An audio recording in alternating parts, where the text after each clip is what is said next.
Well, thanks for stopping by. This is the age of continuous connection.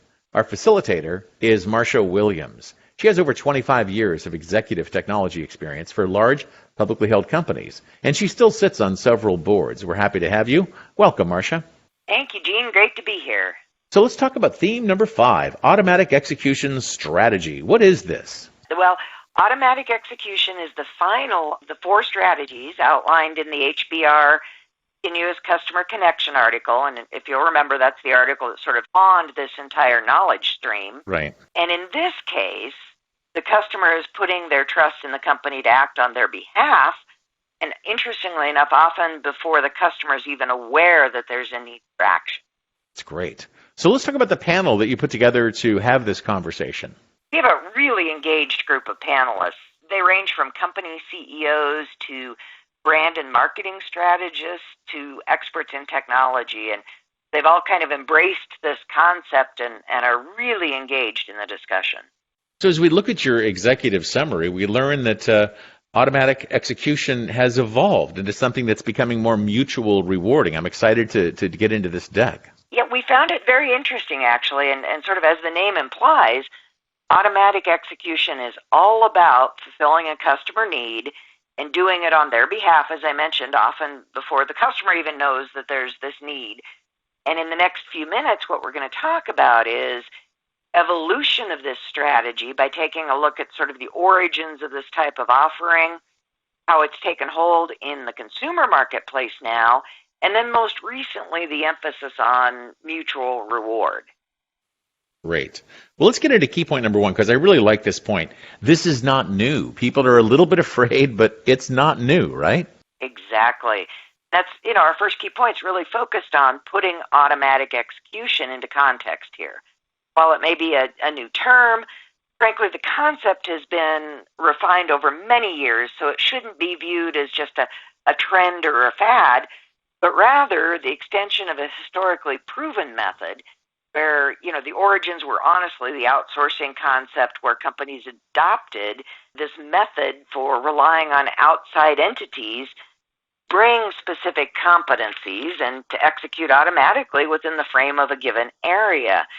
And as our panelists point out, this has really become the norm approach in many different areas like property management or IT infrastructure. I mean, the evolution of what we now call quote-unquote cloud services is really nothing more than hiring a company to provide and manage all the aspects of whatever that product is that's sitting in the cloud that we then consume as users of the product. So honestly, tried and true methodology with just sort of a new spin on it. And as our tech keeps getting better, this is another example of something that's evolving because of that, right?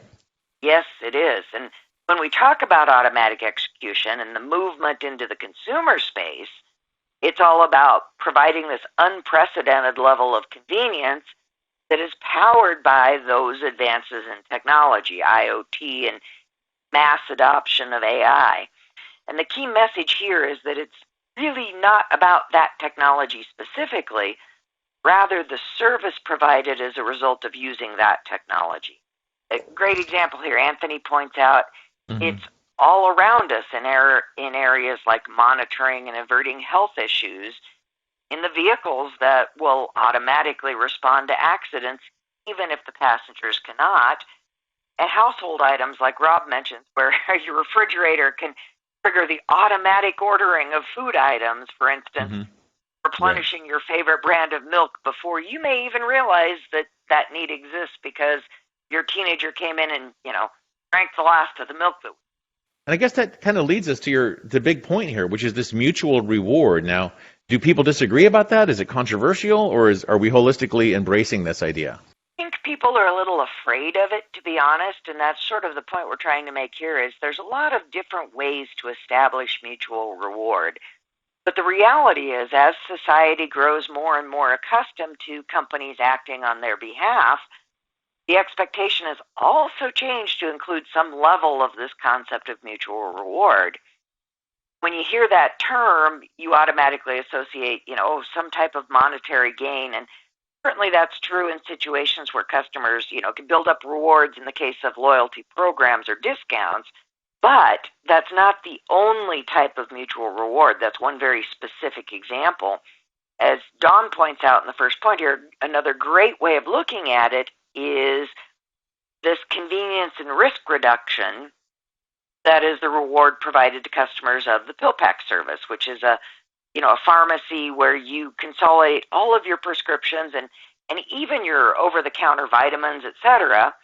They package them into these little individual dosing packs labeled with the date and time you need to take that pack.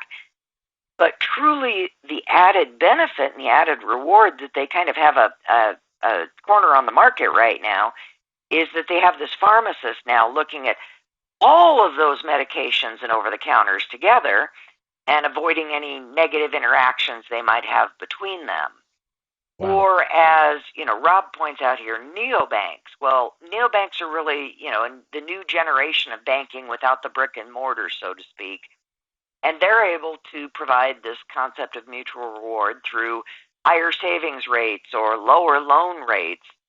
All of these things are various ways to put this concept of mutual reward out there for both the company and the customer. Boy, this is a great conversation. I know that there was a lot of conversation. Tell us about these top 3 standouts. Absolutely. Our top 3 panelists in this theme, as the current bot decided, were Christine, who is a marketing executive with many years of experience at various Fortune 500 companies.